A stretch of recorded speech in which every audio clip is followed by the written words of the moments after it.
తల్లిదండ్రులను தாய் தகப்பனை సన్మానించాలి, கனம் பண்ண வேண்டும். తల్లిదండ్రులకు లోబడి ఉండాలి. தாய் தகப்பனுக்கு కీழ்పడిందిருக்க வேண்டும். ఆ విషయాన్ని మనం ధ్యానం చేశాం. அந்த காரியத்தை நாம் தியானித்தோம். ఒక విషయం మర్చిపోయాను నేను చెప్పడం. சொல்றதுக்கு ஒரு காரியத்தை மறந்து போனேன். ఒక దాదాపు 10 సంవత్సరాల క్రితం 10 வருடம் முன்பாக నేను మా గ్రామానికి వెళ్ళాను. நான் இந்த கிராமத்துக்கு போனேன். ఆదివారం అక్కడ పరిచర్య, ஞாயிற்றுக்கிழமை அங்கே ஊழியம். అక్కడ కూడా మందిరం ఇలాగనే మిద్ది మీద ఉంటుంది. సెకండ్ ఫ్లోర్లో, ఫస్ట్ ఫ్లోర్లో அங்கே கூட ஒரு கர்த்தருடைய வீடு முதல் மாடியில் இருக்கிறது. ఆరాధన వర్తమానం అయిపోయింది. ஆராதனை செய்தி முடிந்தது. మా నాయన వచ్చి కూర్చోన్నాడు అక్కడ వెనక.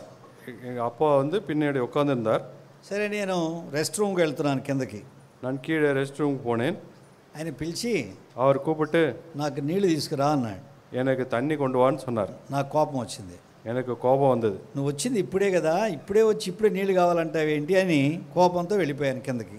இப்போ தானே வந்தீங்க, வந்தோடனே தண்ணி கேட்குறீங்களேன்னு கோபத்தோடு கீழே போனேன். ఇలానే కిందకి మెట్లు దిగేసిన తర్వాత கீழே படிக்கட்டு இறங்கி போன உடனே అక్కడ ఒక మెట్టు ఎక్కాలి. அங்கே ஒரு படி ஏற வேண்டும். అది నేను గమనించలా. அதை நான் கவனிக்கலை. ఎలాగ పడ్డానంటే డామ్ను పడిపోయాను. தடிக்கு அங்கே விழுந்து விட்டேன். దేవుని కనికరం ఏంటంటే ఏ గాయం అవ్వలేదు, ఏమి ఫ్రాక్చర్ అవ్వలేదు. ஆண்டோடைய கிருபையினாலே எந்த காயம் ஆகலை, ஃப்ராக்சர் ஆகவில்லை. అప్పుడు బుద్ధి వచ్చింది. அப்போது புத்தி வந்தது. ఎందుకు పడ్డాను? ஏன் விழுந்தேன்? నాయన నీళ్ళు అడిగితే నేను కోపపడ్డాను. அப்பா தண்ணீர் கேட்டால் நான் கோவப்பட்டேன். ఇప్పుడే కదా నువ్వు వచ్చిందని కోపంతో వెళ్ళిపోయాను. இப்போ தானே வந்தீங்கன்னு கோபத்தோடு போனேன்.